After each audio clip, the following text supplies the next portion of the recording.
It's 4:03. Thank you all for coming, and I'd like to welcome you and say Happy New Year. Thank you.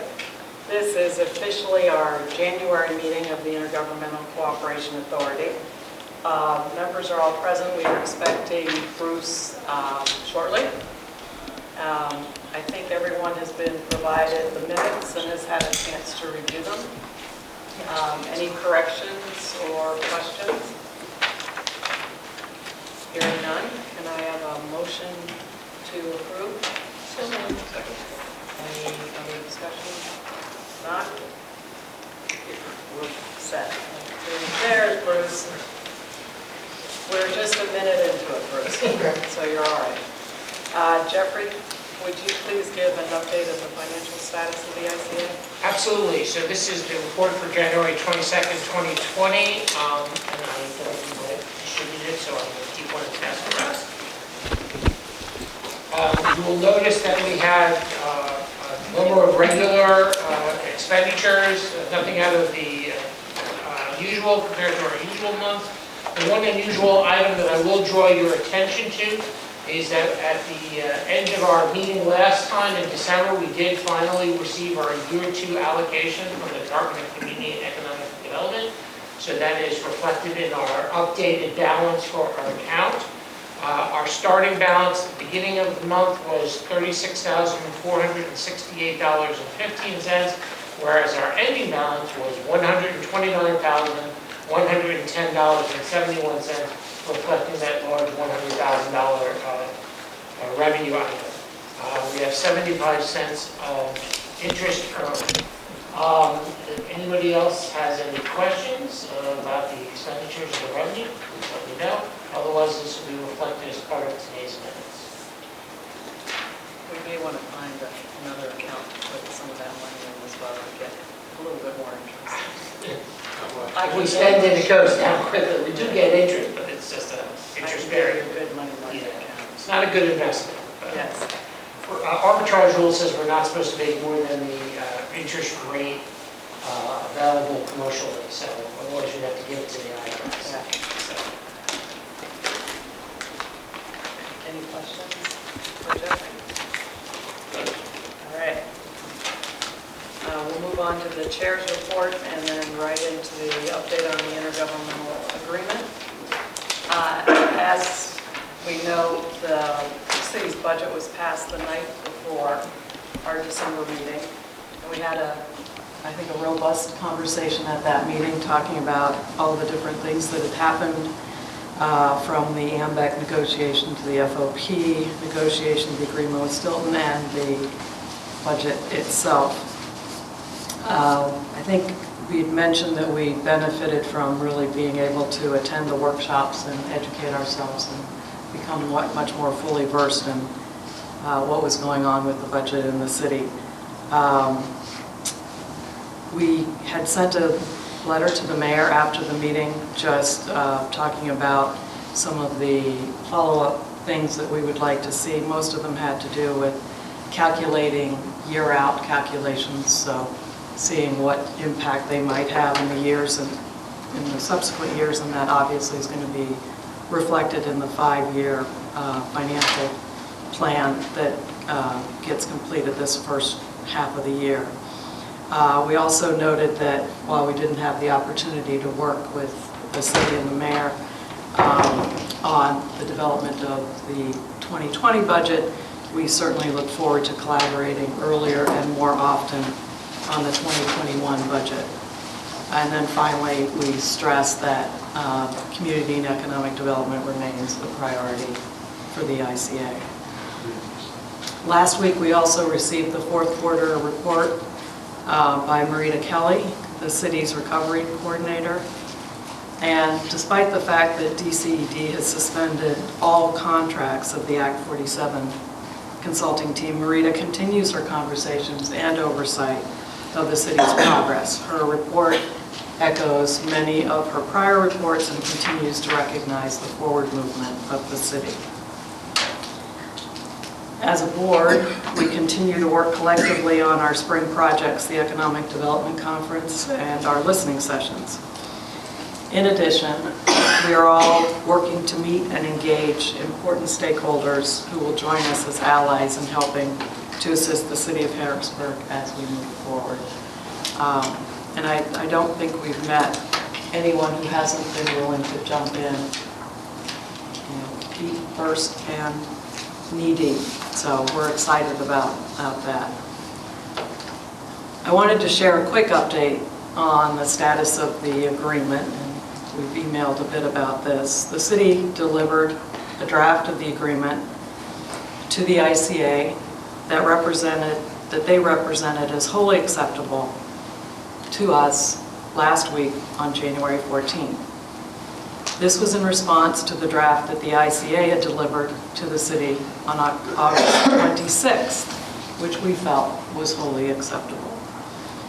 We have committed to sharing a response to the city by the end of next week, January 31st, and hope that they in turn will be able to respond with comments within 2 weeks of that by February 14th.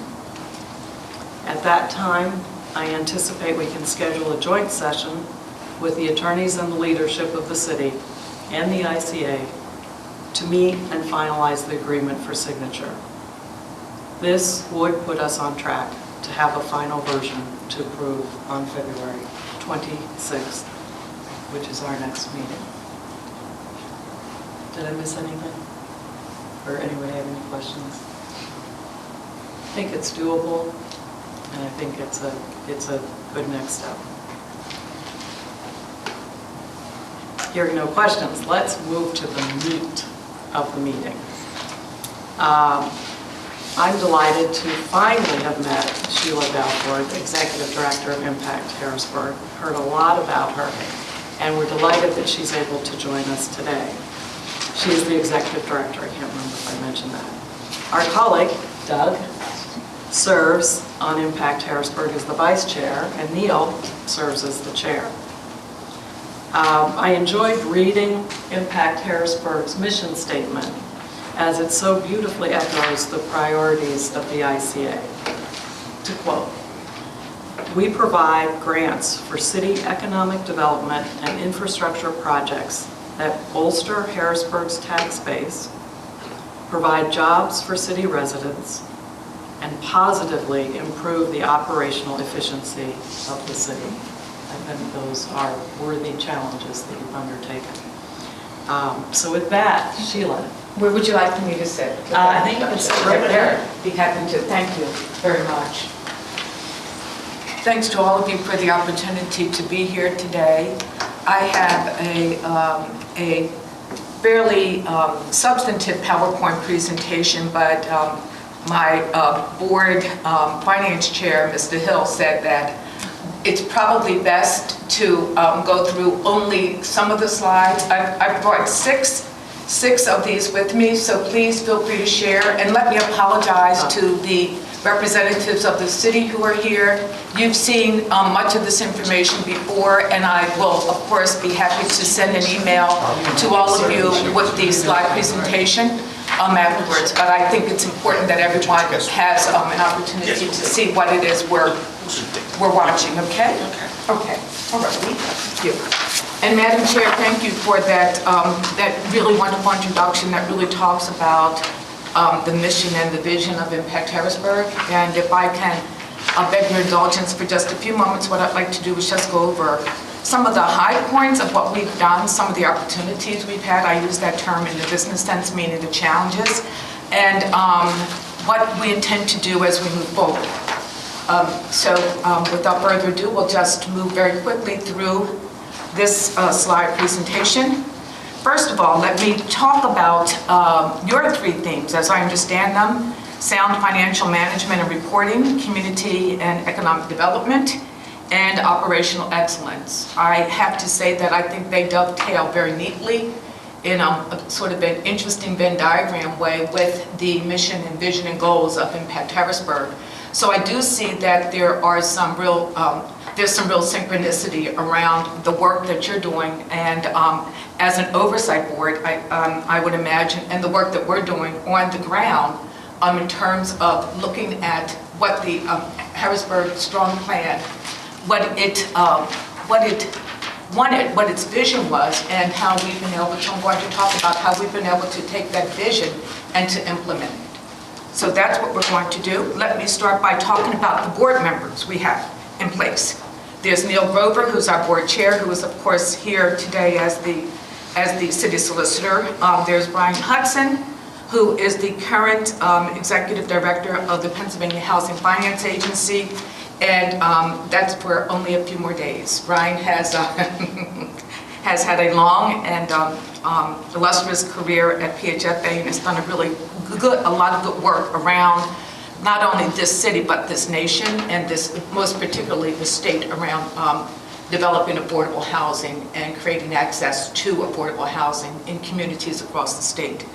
He's our recording secretary. Of course, Doug Hill is our, who's recently retired, is serving as the interim treasurer and the first vice president. I put the word interim in quotes because, because he's been there for about a year or so in that capacity, and has really done a wonderful job of keeping us on the straight and narrow when it comes to accountability around financials. That is an area in which at the outset the board said it gave just the highest level of priority, and it really, with the oversight of Doug and his predecessor, Brittany Brock, who is a vice president at M&T Bank but has since left the board, we really have been able to really, I think, maintain some good standards around accountability. I'm proud to say that we just received a clean audit for the past fiscal year, and this is, we've had clean audits for the previous years, and that is something we're proud of. The board, as I said, really does take a strong interest in looking at where every dollar is spent, and we thought that that was a signal piece of what we were doing as we rolled out the projects. Gloria Martin Roberts, who's a former chair of City Council, is a second vice president with Impact Harrisburg. Carl Singleton, who's the former senior advisor to Mayor Pappenfuss, is a board member. I mentioned Brittany Brock. Dale Lanninga, who was retired from the Department of Aging and who is a volunteer in the community, is also on our board. And Russ Montgomery, who is a retired developer and who also worked for the state for many years and is a retiree of the Commonwealth of Pennsylvania, is also a member of our board. So moving forward, we talked about what we are. We were established, as you know, under the STRONG plan to help develop those economic development opportunities. I know there has been a lot of discussion and perhaps debate, and I don't think this is the time or place for that, certainly the question has been asked, why develop a board, a body such as ours? I think that in talking to the individuals who, this goes back some time, but the individuals at DCED who worked to put this together, and I've known many of them for a number of years, the sense was that we needed a separate entity to really engage the community around some of those boots on the ground kinds of initiatives that would really have an impact on the city's infrastructure. And we'll talk about that. I mean, economic, social, racial, all of those variables that have served as challenges to Harrisburg. The sense was that we should develop a body, and I have to say that it was, in fact, it was a test protocol. So I would leave it to you to judge. I know how I think we've done, but I would leave it to you all to judge what your assessment is of what we've done. So we provide grants for economic development and related activities that benefit the city. The vision at the outset was to leverage our dollars, that was about $12.3 million, with other funds to create a maximum impact. What do we want to impact? The city's tax base, the real estate earned income and other taxes, jobs for city residents, and we wanted to improve the city's operational efficiency. Once again, it dovetails neatly with what you've identified. Some really quick highlights. I'm going to talk about that $12.3 million. That, by the way, was set aside as a part of the parking transaction back when the city was experiencing fiscal insolvency, and was under a strong Act 47 oversight structure. And once again, we have, at this point, we have awarded about $9.9 million to about 14 grants projects. I say 14 because we have a couple of projects with the city. And I'd like to talk about those. But before we get there, I want you to know kind of how we got to where we are. So we have that 9-member board. Our law firm is in East Wallace and Newark. We have an auditing firm we use. We have an accounting firm. We use Fulton Bank as our depository. We use Wilmington Trust as our investment advisors, and they provide us with fund allocation strategies, of course, and we meet with them on a semi-annual basis at the very least. We have a very small office, I would call it a closet, that's fine, at Midtown, that's fine, because the objective is to be out and about and to see how those projects are doing. And we also have a regular meeting spot. We have a place to meet, and that is Pennsylvania Housing Finance Agency. Brian has been very kind to give us a permanent meeting space, so we meet there. I want to take a moment, I tend to do this, and applaud my board for very early on.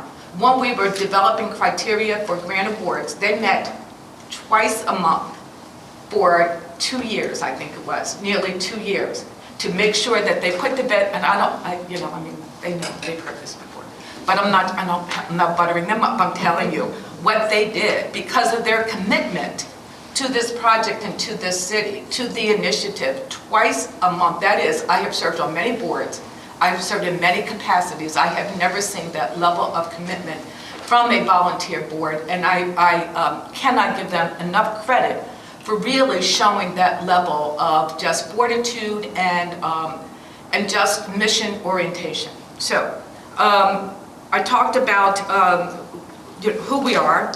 I also want to talk about the Department of Community and Economic Development. How did we get here? Well, what we did is, in terms of actually putting together the template, we started from scratch. We had help, we had resources, but we had to do it. Before they hired me, the board did quite a bit of this. So the infrastructure, what I mean is the structure of the organization was largely in place. I then worked with DCED to develop a uniform grant application of what we would call a shell agreement that we used with all of our grantees save one, and that is the Community First Fund. We'll talk a little bit about that because that was a special one. That was a loan program that we established, and we'll talk about that. We also, at the behest of the board, which I thought was a wise decision, we retained 2 compliance professionals. One is Larry Siegel, who was with PA Impact Strategies, who served with the department in the Department of Community and Economic Development for a number of years, and has a real clear and kind of present skill set around not only economic development but projects, and so he brought that to bear. And we also had Milligan and Company LLC, and they are a minority firm out of Philadelphia, and I want to stress the importance of diversity to us, and so we brought Milligan in to actually work with me and Larry around detailing every dollar that was spent. We thought that accountability, once again, was important, and to ensure that our grantees understood that we were serious about really valuing their projects and helping them, also providing technical assistance to them around getting the projects done in a way that was thorough and efficient. So we talked about those 14 projects. Going to go through those. I should mention that 10 projects are fully complete at this juncture. A couple are in the stages, the last stages of completion. We're very pleased and proud, though, that we have 10 projects that are complete. I have a list of who they are. I'm just going to walk through. I have guiding principles for us. I won't go through those. I talk about the Impact Harrisburg programs. 2 main program categories: infrastructure and economic development. And you'll see subcategories under those 2 main categories. The large economic development projects, that was to help, I'm just going to sort of read this, to redevelop the larger problem or blighted properties in the neighborhood of business districts in the city, and to jumpstart activities on those larger projects.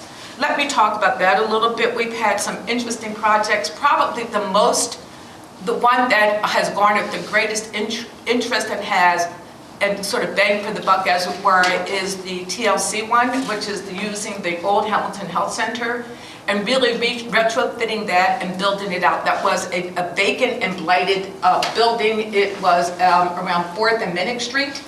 And TLC Construction has not only, we gave them a $500,000 grant, they were able to leverage that grant with dollars from DCED, from PHFA, and from other sources, which is the objective, and to take that building and to use a portion of it's on the tax rolls, a portion of it is not because it has a nonprofit component to it as well.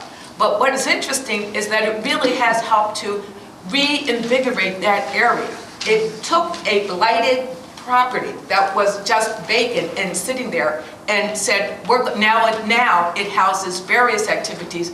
Also, what it also helped to do, if you will, was to just the opportunity to be there helped the owners of that building to really reinvigorate that entire block, because of course veteran housing went in right next door by the same developer. That's what you want to see, I think. That is I would say that has, I feel very good that we were a part of that project.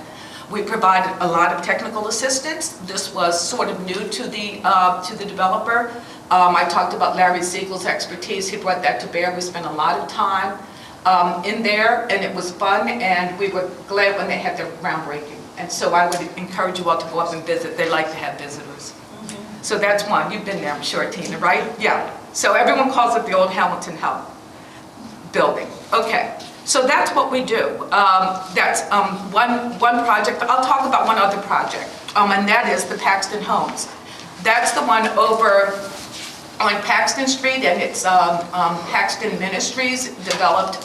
It's low-income senior housing, and we provided they asked for $100,000, so we gave it to them. And what they've done with that, though, is to build. They use that for site planning, development work. And they have a multi-million-dollar project there for low-income senior housing. It is, I think, the first of its type. Mr. Pappenfuss was at the groundbreaking along with others. The first of its type in the city. It puts, once again, properties back on the tax rolls. That's what you're looking for. We're pleased and proud to have been a part of that project. Another one is Web Page FX on Front Street, which was always just has grown by leaps and bounds. We gave them $500,000, which they leveraged to buy the property next door. They had a presence on Front Street. They needed to expand. That's what we like to hear about what's happening in the city. They needed to hire more of those folks who were coming in and looking for jobs. And so they asked us for resources. We went out, we worked with them, and we're pleased to say that one of the expectations they had, because we did ask all of the potential grantees, what are your expectations? How will you leverage these dollars? And they said that they would create 100 jobs within, I think it was a period, don't quote me on this exactly, but I think it was 2 to 5 years, 3 to 5 years. They did that in about a year and a half or so. That's what we need to hear about. I would encourage you to visit webpage FX. That's the way we have been able to really effectively leverage our dollars. But not only on that side of the equation, that's sort of on the economic development side, but on the community building side, I'm obviously very excited about these projects. On the community building side, we also have a couple of projects that really, I think really, all of them are special. But there's the Salvation Army project, and that of course is their move from Green Street over to 29th and I want to say Derry, but it's not Derry, it is Rudy Road. Rudy Road. Rudy Road. And that was to really expand their facilities in a way that will help address some of the unmet needs of our sort of the ones in our community who need resources the most. Let me frame it that way. And if you haven't been there, I would encourage you to go there. They were able to also to obtain tax credit dollars or resources, and they were able to leverage just a whole series of just dollars, including using a significant capital campaign component. And it is, and it's just a great project. It's also a lot of fun to go visit them. And then there is the Camp Curtin YMCA, you know, the Camp Curtin in that section of the city. And with that project, that started out as a $250,000 project. The CEO there indicated that they wanted to expand that project a bit more. So what we did was to give them $500,000, and what that $500,000 enabled Camp Curtin YMCA to do was to not only fill in a swimming pool that needed tremendous work and was essentially taking up space in an area they needed to help the children in the community, to provide space in the community. But as important, it enables them to use that space to raise dollars. So they use it as a revenue generator because they lease the space out. So there's additional leverage. That's what we were looking for. And it really does generate what I would say, as I've heard it, you know, a fairly significant amount of revenue. That's what you want to hear. Okay. Let's move on. Any questions so far? So that's the large economic development projects, community building program. One of the community building programs we have is, I want to talk about a couple actually that we have. One in particular though, which is Tri-County Community Action Commission. That's up on Derry Street, and that is a facade improvement program, and we're very excited about that. You know that area, 13th Street, I know Tina Nixon's very familiar with that area, and 13th Street going up to 17th, 18th Street. And that project has not yet started. It is expected to start in the spring. There are a number of businesses there, small businesses, and they need to be just lifted up a little bit. You know, they need facade improvement. Facade improvement is really important to communities. It's very interesting. It has streetscaping is very important to communities. That falls under that sort of broader ambit of streetscaping. And so we're really anxious and excited about helping them with that and working with the landlords and the business owners around that. So that will start this year. It's like the DCED Main Street and Elm Street program, similar to those programs. So then moving on, let me just say this, in the community building program, the maximum grant amount is $350,000. For the large economic development projects, the maximum grant award was $500,000. The infrastructure projects, I'm sort of moving through quickly. So these were projects that we funded, actually, that were really intended for two main recipients, I must say. Those are the City of Harrisburg and Community Region Water. And so, Capital Region Water, rather. And so we actually, at the board, I think, was very wise in deciding to take the monies, the dollars that were in that fund, because they essentially decided at the outset to take the 12 million or so that was there and split it in two, between those two categories of funding, community and infrastructure and economic development. Infrastructure, economic development. It took the infrastructure project funding and decided that the multimodal collaborative project, which is the project that the city, I'm sure, has talked to you about, all of that deferred maintenance around the roadways, and it is a multi-year project, and it involves 2nd Street and 3rd Street, and Bruce and others here they know this project like the back of their proverbial hand. We decided that was very important, that we wanted to have a collaborative project in which both the city and Capital Region Water could share in terms of responsibility, once again, and accountability, because the project required both to be a part. So we provided a total shared award of $5.5 million for that project. So that was 2.7 for each grantee. That project, phase one of that project is pretty much done. The parties, Capital Region Water and the city, are working out some of the allocation details. We work with them. I think that they've done a wonderful job, and we look forward to, we have allocated funding, which what I would call in my language is, we've encumbered funds for phase two, a portion of phase two. So we're ready to use those funds.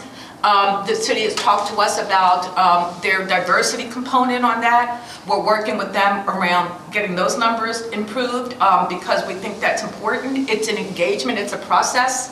It's a process, that's what happens when you talk about those issues. You have to just keep pushing forward. But that's what you need, it's that kind of engagement. So that's what we're doing there. On infrastructure contingency, which are infrastructure-related emergency needs that cause stresses on the city's general fund. I thought you would want to know this. We did provide $250,000 to the city as a Microsoft 365 award. The city was needed resources to upgrade its computer, its software, and so we provided $250,000 for that. And then moving on, just about done. Giving you just the highlights of what we've been doing.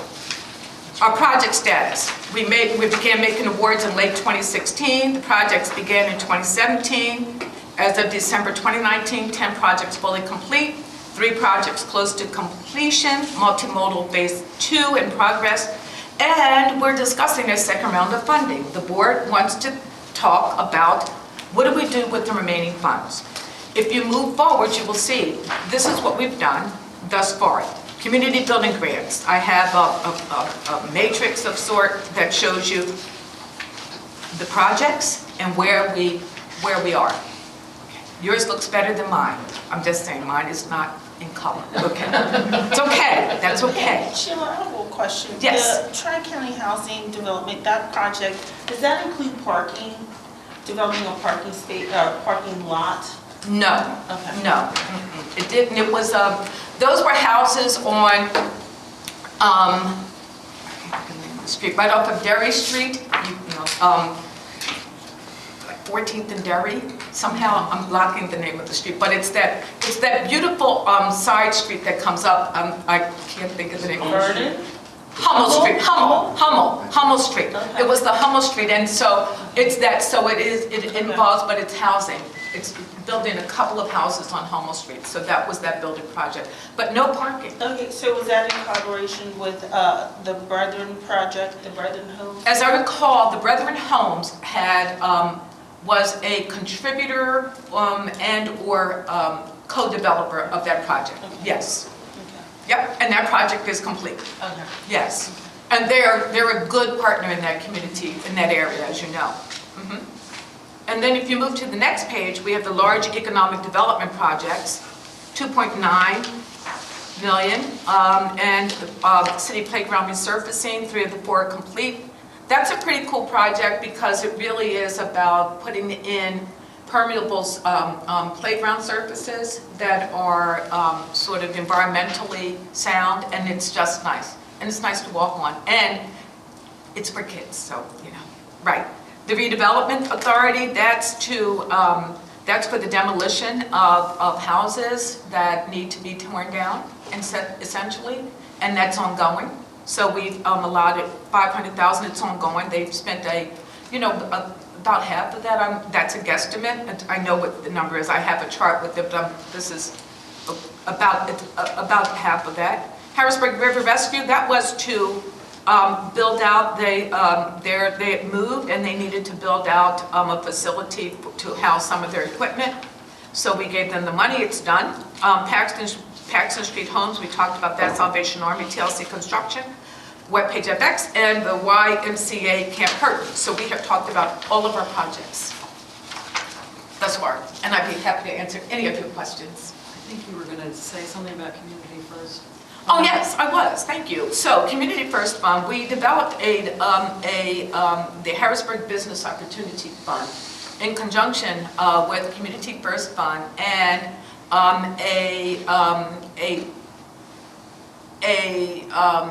nonprofit arm of the Pennsylvania Housing Finance Agency, the Commonwealth Cornerstone Group. I had to think about how to frame it appropriately. And we put together, and we actually provided $350,000. Commonwealth Cornerstone Group provided $650,000. That was about 2 years ago, approximately, give or take a few months. And since that time, the board has decided, and in tandem with the Commonwealth Cornerstone Group, to actually have our money pulled out so that we have more money to use to fund grant projects as we move forward. And Commonwealth Cornerstone Group has actually replaced our 350 with its own 350. So they have fully funded the amount of $1 million.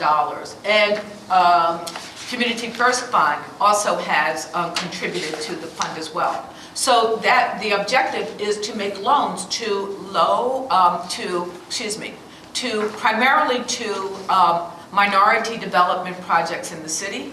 And which means development projects by minorities within the city, as we, broadly defined. And we track the progress up. We have tracked the progress. We get quarterly reports. We have been from Community First Fund. We thought that project was real important. It's really different from some of the other projects, obviously. And the loans are from an interest rate perspective, they are lower than the rates that the awardees would be able to, the lendees, as it were, would be able to obtain if they were to go into the kind of traditional capital marketplace. And so they're at about 4 to 5%. So that's actually, in today's environment, you might not think it's actually pretty good for some individuals. And so I could, name a few of the recipients, and without doing that, let me just say it has proven thus far to be a real opportunity for us to really create space within the larger community for a variety of businesses. And so we, meaning the board and I, thought that was an important initiative, and we look forward to seeing this continue to grow that space. Sheila? Yes. Oh, yeah. So it's for the entrepreneurs that are engaging in, are there educational opportunities to help walk them through the process? Is that a component of funding? It is. Thank you for asking that. It is. That was a much discussed part of this project. I'm talking about the Harrisburg Business Opportunity Fund. We've worked with the city around developing access to, once again, to the education. We've worked with the Regional Chamber of Commerce. We've worked with some of the incubators around, the business incubators that are around, that some of the schools have. Millersville has one, and so we've been able to, and some other entities. We've worked with with the Small Business Administration. We've talked to all of those actors and worked to kind of build. Let me just step back and say, I'm going to use jargon, but the idea of building capacity takes time. So this is a sort of a longer haul. If you're building a building, you can see it. This is something that has the continuum for this. These initiatives are longer, and the educational process, some people get it early on. Some people know just what they want, and they don't need much technical assistance. Others are saying, we're just starting out, and we need some help. And so the idea was to be able to meet those entrepreneurs where they were. And it is, I would say we've had mixed success, but we continue to work towards building that capacity. And we would look for partnerships around that. Although that is not a part of our original mission, it is something I would say that we've taken on, so that my board, when we get back, I don't hear from board members saying, really? But the answer is, it really does fit in. I think it's a nice, I would say it's not at all tangential. It is a component of what it is we have to do. And it's something that, I mean, Tina raises a really good point, because when we started this, we didn't know that we would have to address that issue.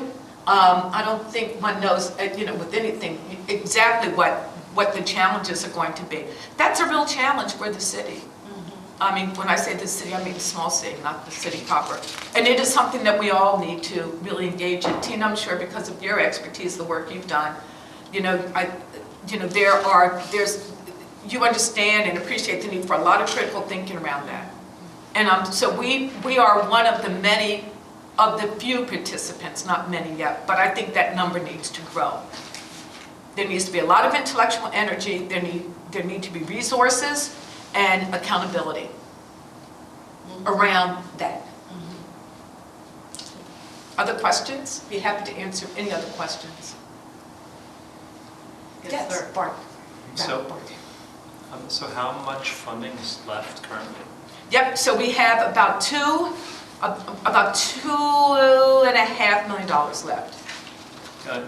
Does it fall specifically under one of the two categories? Well, it sort of does, but we're working out the details of how we'll manage that going forward. The board is, the board is looking at how, which is within its discretion, how it wants to sort of allocate that.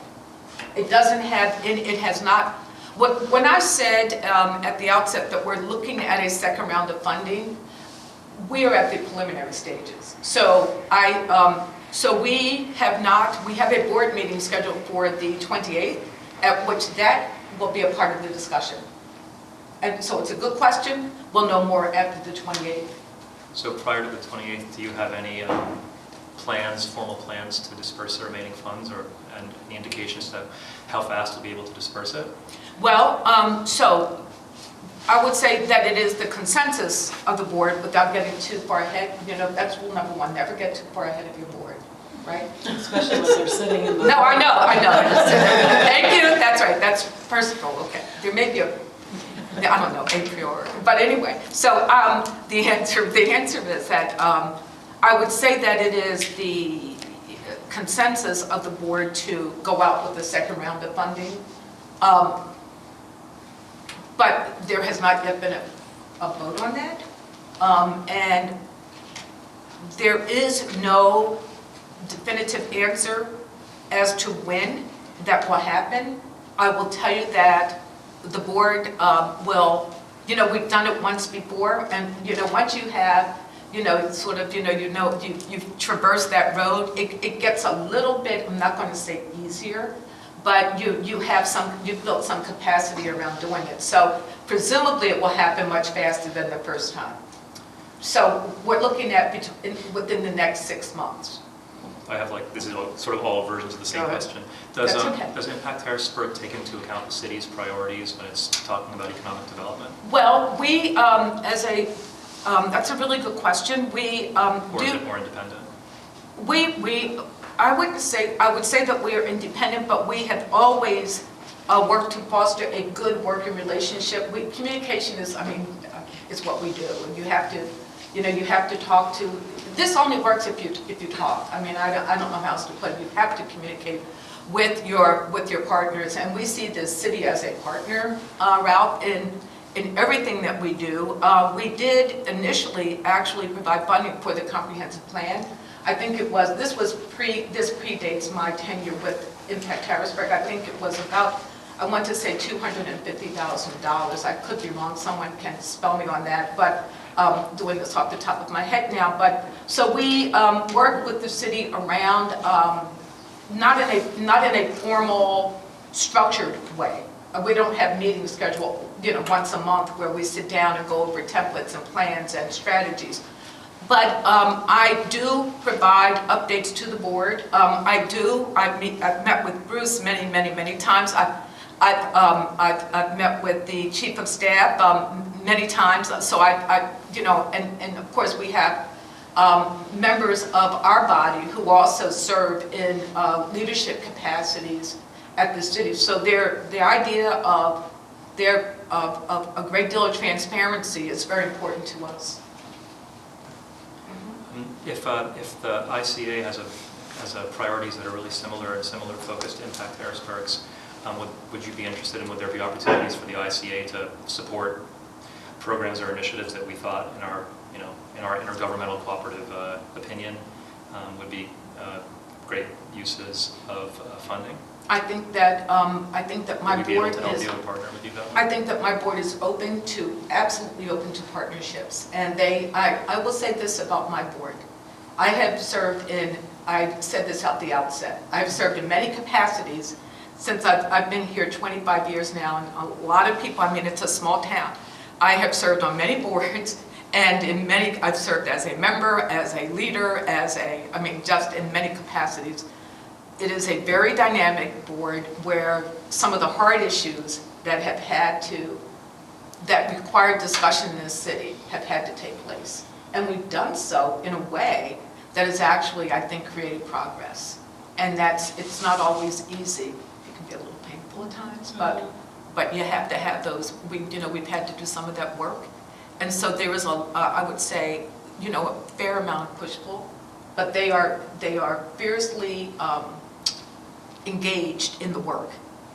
It's not a rubber stamp. So I say that to say that I'm sure that they would welcome an opportunity to meet and to talk with you all and to hear your vision and your mission and see how it kind of dovetails with theirs.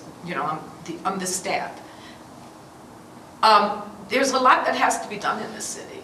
And so there has to be, once again, a lot of coordination of effort. If you look at cities where there is progress, okay, it might be slow, but you always see groups of entities that are working in tandem and, to sort of pull in the same direction. And you always see it. I mean, I grew up in a big city where I've seen all iterations of the good, bad, and ugly of how you get cities to move. And as I said, I've been here 25 years, and I've worked for a long time for a large organization. You need everybody, the proverbial rolling in the same direction, all right? But you also need people to understand that when you disagree, it has to be based on something that is intellectually and pragmatically sound. And that, and then you have to forge ahead, okay? That's my philosophical statement for that. Thank you for that. Madam You're Chair, welcome. Yes.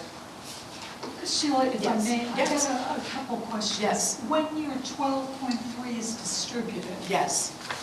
what happens? Do Well- you go defunct? Does any of the money come back to you? Well, so that's a lawyer's question. Sorry about that. That's okay. No, that's right. It is a good question. We've talked about that. We've talked about two things, I would say. We've talked about taking the remaining funds and really putting out that second round. But while we are doing that, really examining what is our next step? What's the next iteration of our line as an organization? Because we've sort of built this infrastructure, this framework, so what do we do next? And the board is not quite aligned around that yet. We have had a couple of strategic plannings, so we are exploring the possibilities. Because, it seems to work well, and so within that framework, we know that we could, in fact, if we spend down all the resources, one alternative is just keep Impact Harrisburg as an entity, which is alive without funding, so it becomes a vehicle in case there is additional funding that could be reinvigorated, as it were, and if there are more monies available, because there is, under the strong plan, there is some component that talks about, if there are settlements and certain components of certain pieces of litigation the city is engaged in, that we would be the recipient of some of those funds. So, but who knows? As you know, we don't know if, when, or how, or where, or, So that is totally speculative. You cannot engage in any future planning based around that. So, and I think my board has been wise to say, we're not going to. But they have talked about, how sort of the practical process of kind of winding down and keeping, once again, Impact Harrisburg, with all of the documents in place and just having a volunteer board to kind of sort of maintain that for a while, or maybe sort of transforming into something that is maybe that has a slightly different mission, but we're not sure about that yet. But we are discussing it. I think our first priority, though, is to get this second round out to just really undertake what we see as our mission and sort of undertake the due diligence around doing that. And so, but those are really good questions. And those, I know, I apologize, my answers sounded a little unformed, but we're working, and it's not to say that we haven't discussed those, the sort of what the prospects are. It's just that we are moving in, I'm not sure of the absolute direction, but we are moving. We understand that the reality of that. You had a follow-up, you had a second Actually, question? we've Oh, you incorporated that, morphed yes. into Okay. Thank you. That was a lengthy answer, boy. Yes. No, actually, I have the same question as to what other opportunities there would be to obtain additional funding for Impact Harrisburg. Grants or foundation Right. funding, or, would you be interested in seeking that additional funding? If to it were, continue the mission? well, I think if I came back in 2 months, I could give you an answer. That's a good answer. That's a great answer. Sorry. And I'm Let me not cheer myself too much, though. Go ahead, please. I'm sure you're willing to accept any emails if we have additional questions. Oh, please. Follow-up. I We think about would them very much welcome afterwards, then. the opportunity to provide more information and to come back again. I wanted to just provide sort of an overview of who we are, what it is we do, how we do it, and where we are, sort of where we are at this point, sort of. And I hope you were able to obtain some of that information from this presentation today. Thank you very much. I feel like we need a road trip. Is what I I can know, do. yeah. Let's It's what get a we do. van and drive around. It's what we and do. get inspired. We've done it, right. Yeah. Yeah. Thank you so much. Thank you. Thank you. I really Okay, appreciate you're welcome. it. Yes, thank you. Okay. Is there any other, I realize we didn't leave an other business on here before we open up for public comment. Is there anything else, Bruce, anything that's risen to a level that you want to share with us? We've had a whole 22 days in this new year. What's happened? Yeah, no, nothing that is of, I would And I say, didn't mean to put you on the spot. immediacy or Okay. of concern or, All right. Bruce, know, or me. Mayor, are you able to share information on your ongoing search for a new auditor for the city, or is that still? oh, well, we do have a new auditor. Yeah. Oh, that's information, so. I guess, sure. We don't have the engagement letter yet. Okay. It has to go to council, and that's in the process. But my absence last time was because we had every 5 years.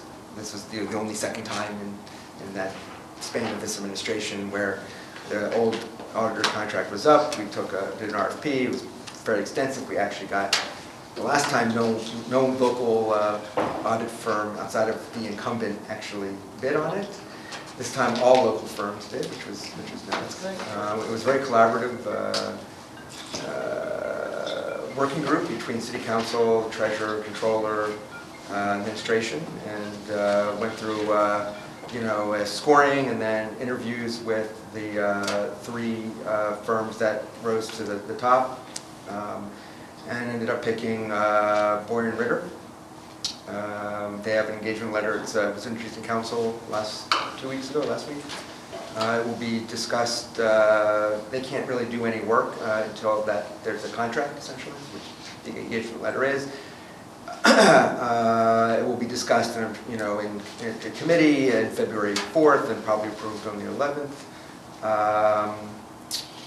It's going to be a challenge for, I think, both entities, meaning the administration as well as Boyer & Ritter, as they're going to have to get up to speed with sort of our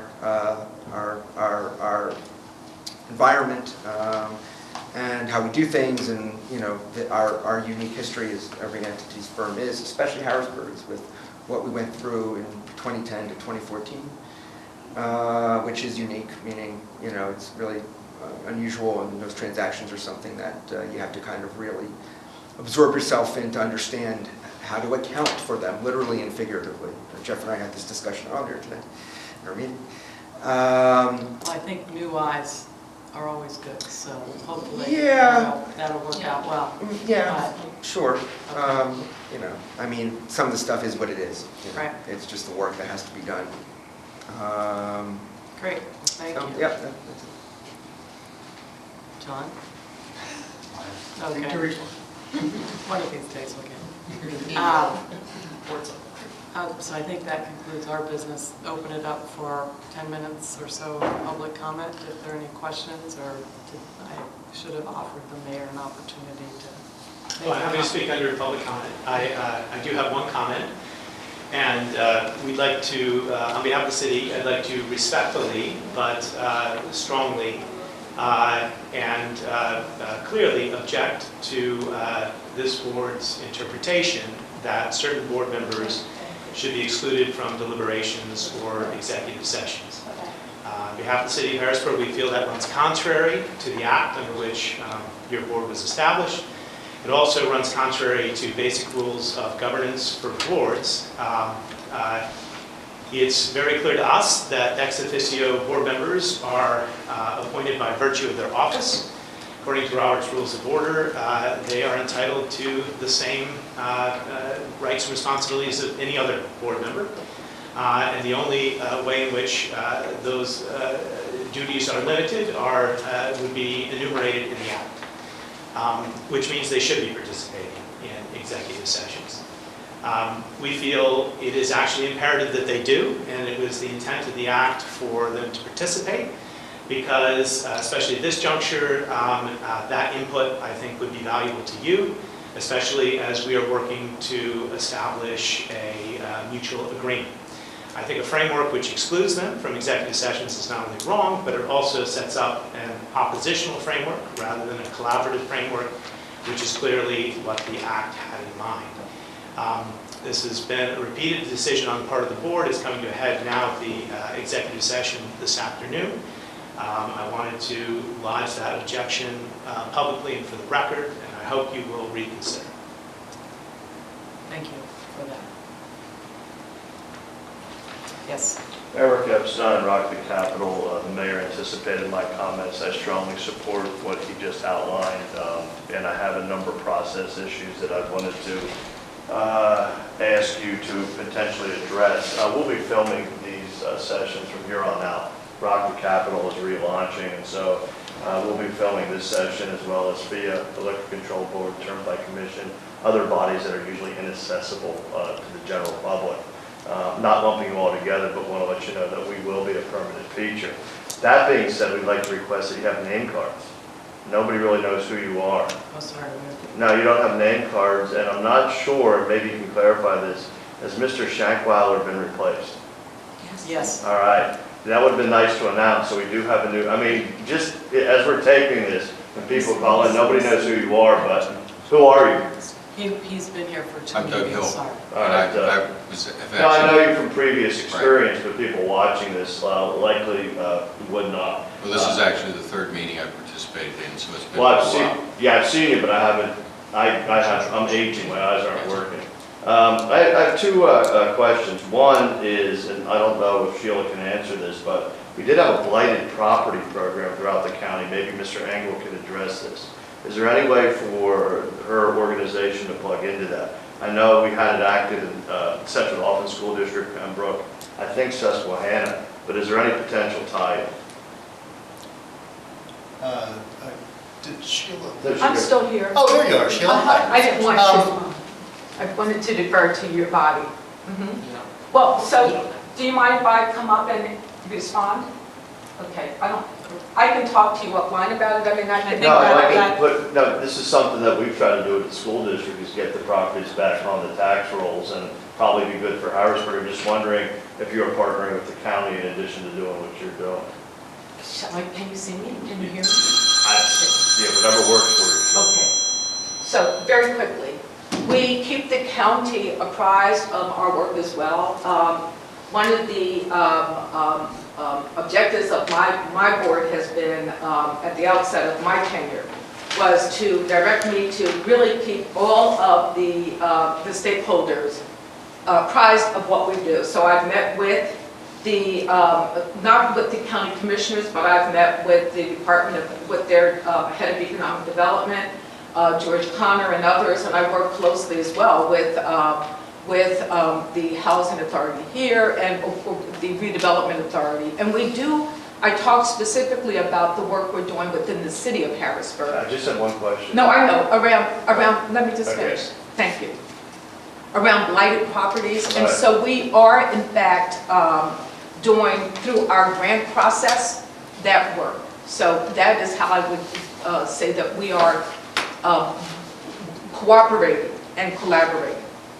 The actual question was, are you enrolled in that program? There's some of the school districts and municipalities. We are not. We Okay, do that was all I not, asked. excuse me, we do not enroll in programs. We do not enroll in programs. Okay. But I also wanted to explain what it is we are doing around addressing the issue of blight, because that is included in one of the objectives that we have been directed to address. Okay, Thank you. Yeah, final question would be for the solicitor. I know that you may be going into executive session. You've been talking about potential litigation, and I know you can't talk about the litigation, but can you talk about the law firm that may be representing you in the event you have litigation, or will you be the person of record for the authority? I'm the independent general counsel for the authority, Right. and I don't foresee litigation. Potential. But there's potential, always a potential for litigation. But you're having a meeting, so there's a concrete issue that may come before you. And what I'm trying to figure out is, how do you, as an authority, you have a limited budget, so how do you determine who defends you? You do an RFP, you pick a firm. I mean, this is not incidental. And we would allow Jeff to give us insight, whether it's an issue that he can handle or direct us to who we might, on a finite basis, ask us to help. On a finite basis. Well, for that project. Yeah, I guess what I'm asking you is, Mr. Engel's not able to or has to recuse himself, what's your next step? How do you procure legal counsel? I think it's a legitimate question. Madam Chairman, Yes, I think Kathy would be able to direct us on that. Kathy Speaker McNett, I am an attorney with a local law firm, Starlatus Zonarch. This is not something we have discussed. What we generally would do would be to have an executive session in which we would discuss it, and then after that determine what we wanted to do in terms of securing counsel. So as far as I'm concerned, the question, which is a valid question, is just premature because we haven't gotten to that stage yet. Yeah, And I don't I know just if we will. respectfully disagree. It's not premature if you have to compensate somebody to provide a service. But we have at this point nothing for which we would compensate Yeah, I don't anyone want to have a secular outside of argument with the... you. In the event you do, what I'm trying to figure out is And how do you compensate them? I'm answering you directly that we have not yet determined what we would do at that point. All right, thank you. Thank you. Any other questions? Hearing none, I'd like to ask for a motion to adjourn. To go into executive session. Second. All in favor? Aye. Great. We will move into executive session immediately, excusing our two ex officio board members.